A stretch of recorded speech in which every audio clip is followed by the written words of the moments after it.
రజని జగన్ హయాంలో హెల్త్ మినిస్టర్గా మెరిశారు. ఇప్పుడు మాయమైపోయారు. ఏమైందో ఏమో, ఎక్కడున్నారో కూడా తెలియడం లేదు. ఫోన్ కూడా స్విచ్ ఆఫ్ వస్తోంది. ఎవరు కలవాలని ప్రయత్నిస్తున్నా అందుబాటులో లేరు. జగనన్న అంటూ ఎంతో మురిపెంగా పిలిచే ఆమె ఇప్పుడు జగన్కు దూరంగా వెళ్తోందా?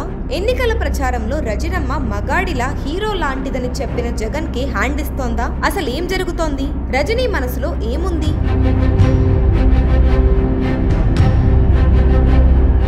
మొన్నటి ఎన్నికల్లో ఘోర పరాజయాన్ని చవిచూసిన వైఎస్ఆర్ కాంగ్రెస్ పార్టీకి మున్ముందు మరిన్ని షాకులు తప్పేలా లేవు. ఎన్నికల ముందు పెద్ద సంఖ్యలో పార్టీలో చేరిన నాయకులు ఫలితాల తరువాత వెనుదిరుగుతున్నారు, పార్టీని వీడుతున్నారు. ఫలితాలు వెలువడిన 2 వారాల వ్యవధిలోనే 2 సీనియర్ నేతలు వైసీపీకి గుడ్ బై చెప్పిన విషయం తెలిసిందే. తెలుగుదేశం ప్రభుత్వ హయాంలో మంత్రులుగా పనిచేసిన రావెల కిషోర్ బాబు, సిద్ధా రాఘవరావు బయటకు వెళ్లిపోయారు. పార్టీకి రాజీనామా చేశారు. ఇప్పుడు అదే జాబితాలో విడుదల రజనీ చేరబోతుందని డాట్ న్యూస్కు అత్యంత విశ్వసనీయ వ్యక్తులు తెలిపారు.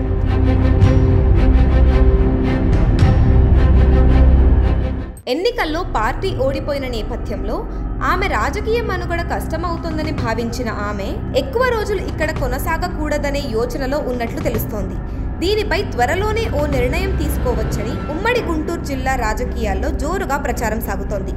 వైఎస్ జగన్మోహన్ రెడ్డి కేబినెట్లో అత్యంత ప్రాధాన్యత గల వైద్య ఆరోగ్య మంత్రిత్వ శాఖను పర్యవేక్షించారు విడుదల రజని. వెనుకబడిన సామాజిక వర్గానికి చెందిన నాయకురాలు కావడం వల్ల జగన్ ఆమెకు అత్యంత ప్రాధాన్యత ఇచ్చారు.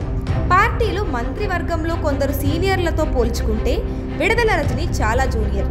అయినప్పటికీ ఆమెకు టాప్ ప్రయారిటీ ఇస్తూ వచ్చారు. 2019 నాటి ఎన్నికల్లో పల్నాడు జిల్లా చిలకలూరిపేట నియోజకవర్గం నుంచి గెలిచిన రజనికి స్థానచలనం కలిగిన విషయం తెలిసిందే.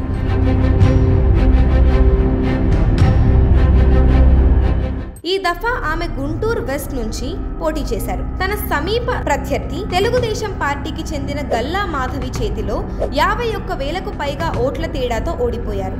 ఈ ఓటమితో విడుదల రజని తీవ్ర నిరాశకు గురయ్యారని, అటు పార్టీ కూడా 11 స్థానాలకే పరిమితం కావడం వల్ల ఇందులో కొనసాగాలనే నిర్ణయంపై పునరాలోచన చేస్తున్నట్లు చెబుతున్నారు. ఇదే విషయాన్ని తన సన్నిహితుల వద్ద చర్చించారని తెలుస్తోంది. వైఎస్ఆర్సీపీలో చేరకముందు ఆమె తెలుగుదేశంలో చాలా కాలం పాటు పనిచేశారు. ఈ క్రమంలో విడుదల రజని ఓ జాతీయ పార్టీతో టచ్లో ఉన్నారనే ప్రచారం జరుగుతోంది. ఆ పార్టీ ఏది అన్నదే స్పష్టత రాలేదు. భారతీయ జనతా పార్టీ ఇప్పటికే టీడీపీతో జతకట్టింది. ప్రభుత్వంలో భాగస్వామిగా ఉంటుంది. దాదాపుగా ఉనికిలో లేని కాంగ్రెస్ లో చేరే అవకాశాలు ఉండకపోవచ్చు. ఏంటమ్మా రజని, పార్టీ కష్టాల్లో ఉన్నప్పుడే నువ్వు కూడా అని పార్టీ ఫ్యాన్స్ నిట్టూరుస్తున్నారు.